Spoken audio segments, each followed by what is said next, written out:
So a tow truck should soon be on its way to come and pick up this vehicle, which we have not been able to use since our arrival, December 25th. It's an all-electric car, Citroen EC4. And flatbed is coming pretty soon because all electric cars has to be towed by flatbeds. That's the damage that was already on the car. Zooming in. The purpose of this video is just to prove that nothing has been done, no harm has been done to this car. And also, just so that you can see that the charge cord is actually still back here.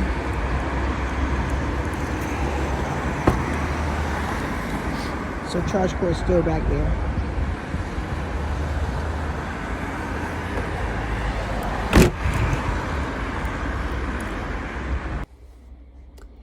Good morning, everyone. So let me tell you the dilemma with the electric car. I promised I would do a video on it. So I possibly could have ordered an electric car by accident because, I've come here so many times and I've never ever ordered an electric car. But, this past year has been quite traumatic for me. The death of my son, and then with my elder sister losing her grandson. So, sporadically, I possibly could have ordered an electric car. Anyway, so by it being holiday time, we were traveling through the holidays. We left on the 24th. We arrived on the 25th, which was Christmas Day. The stores here in Spain, just like any other place, they close early for the holidays.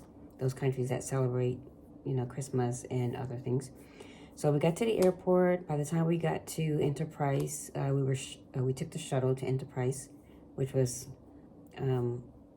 directly across the street from the airport, basically.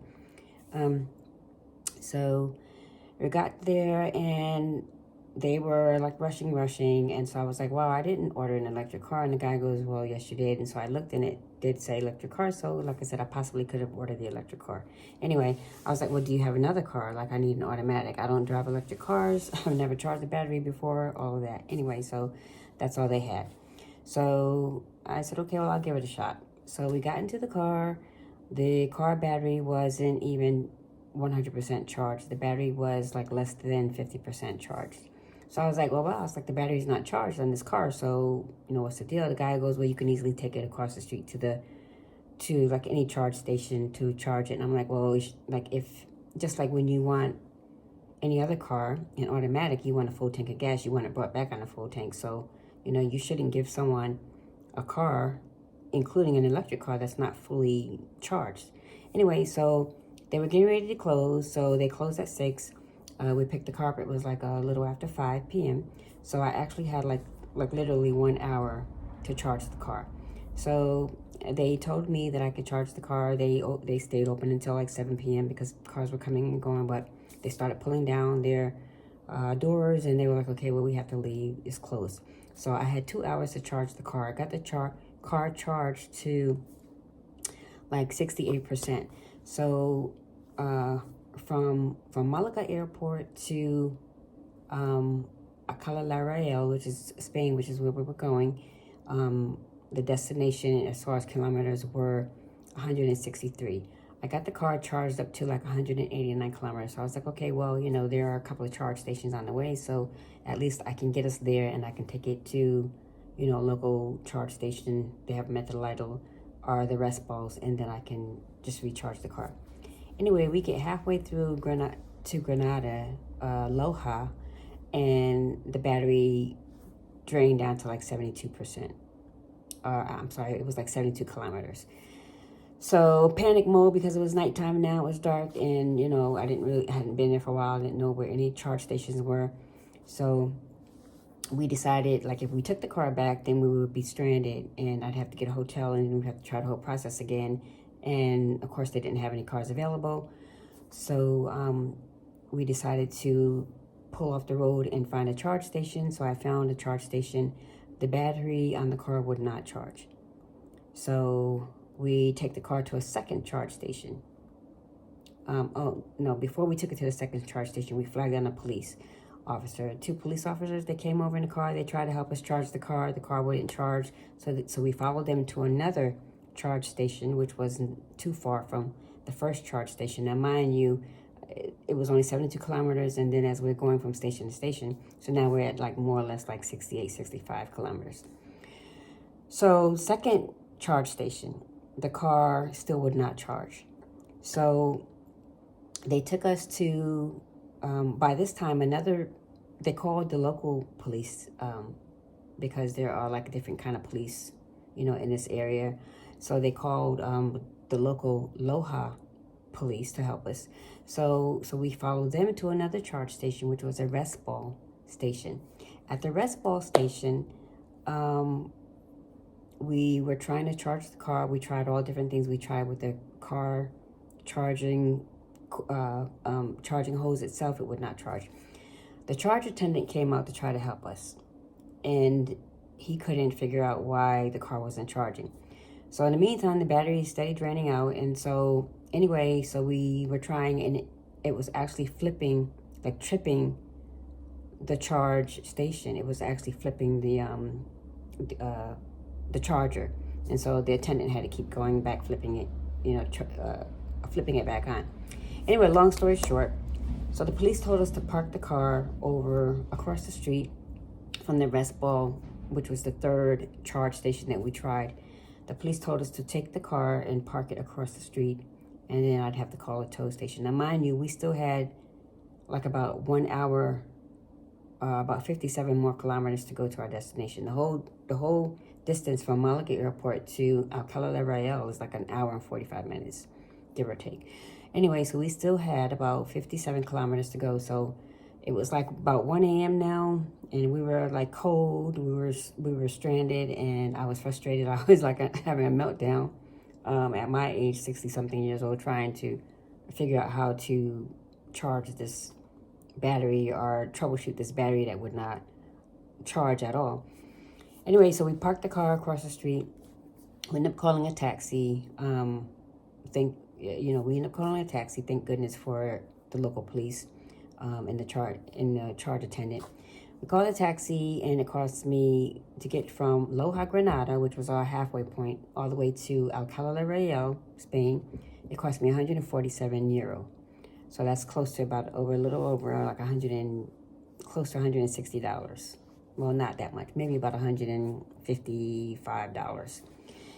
Anyway, so by the time we get to our hotel, it's closed, but we get there. We had the code anyway to get in, so we get in. And so now we're pretty much like without any transportation. So I called these people, told them what the situation was. Oh, by the way, while we were at these charge stations, we also was trying to call Roadside Assistance.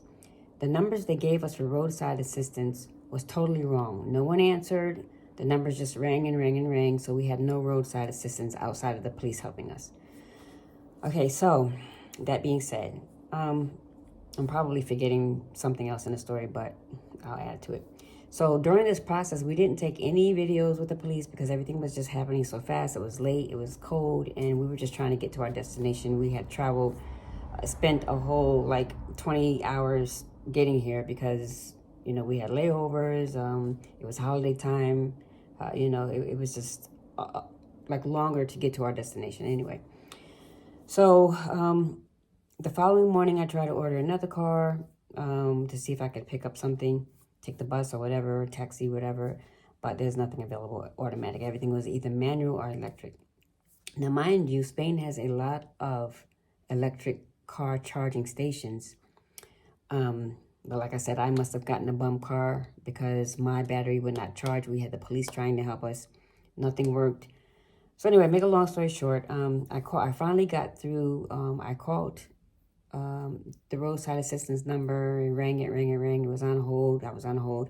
Finally, I got through to a third number that was on my rental car insurance that I took out.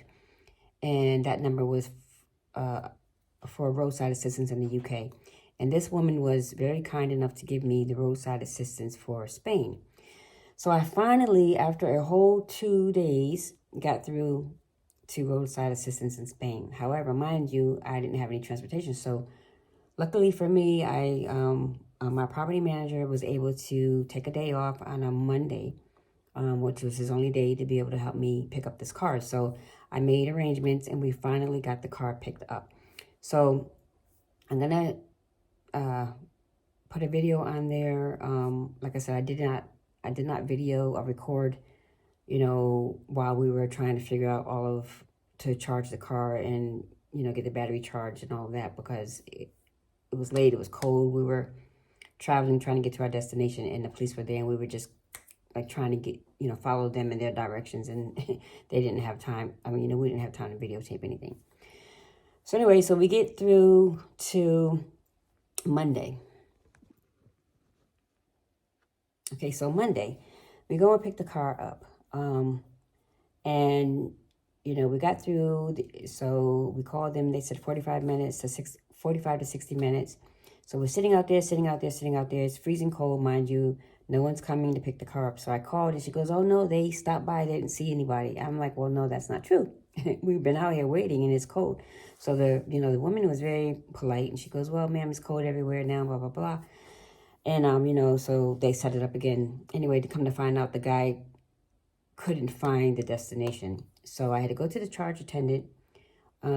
She gave the address again. And so the Roadside Assistance goes, okay, I know exactly where you are now. So anyway, the guy finally comes to pick the car up. He only spoke French, so I had to pull out my Google Translator.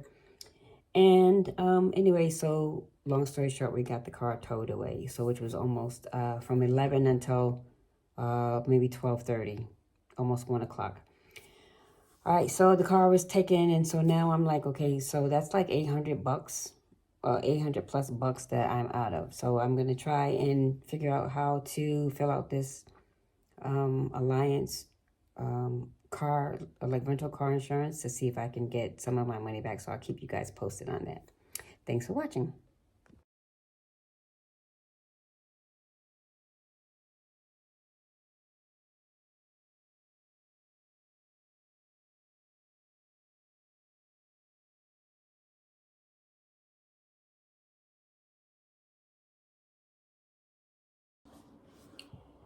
Anyway, guys, so that was a lesson learned. So, things don't go as planned sometimes, and you just have to make do. But that car sat for five days that I was unable to have it towed because, one, I could not get in touch with Roadside Assistance, and two, I had to find someone to come and tow it for me. So that being said, just FYI, if you're gonna rent an electric car, and if it's not fully charged, when you pick it up, that should be a red flag. That's one red flag. The second red flag was they had no turbocharge at the station, so it would have taken hours to charge that car completely. Yeah, so if there's not a standby or like another place where you can rent from, our options were very slim. So just make sure you're not in that same situation where you're going to be stuck on the road in the nighttime where it's cold and unable to, get like roadside assistance.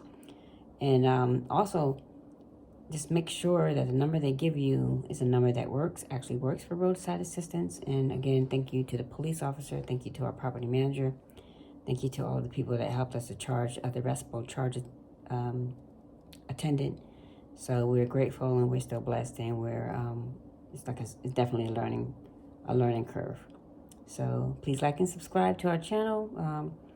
We're figuring it all out. Everything's not going to go as smoothly as planned sometimes.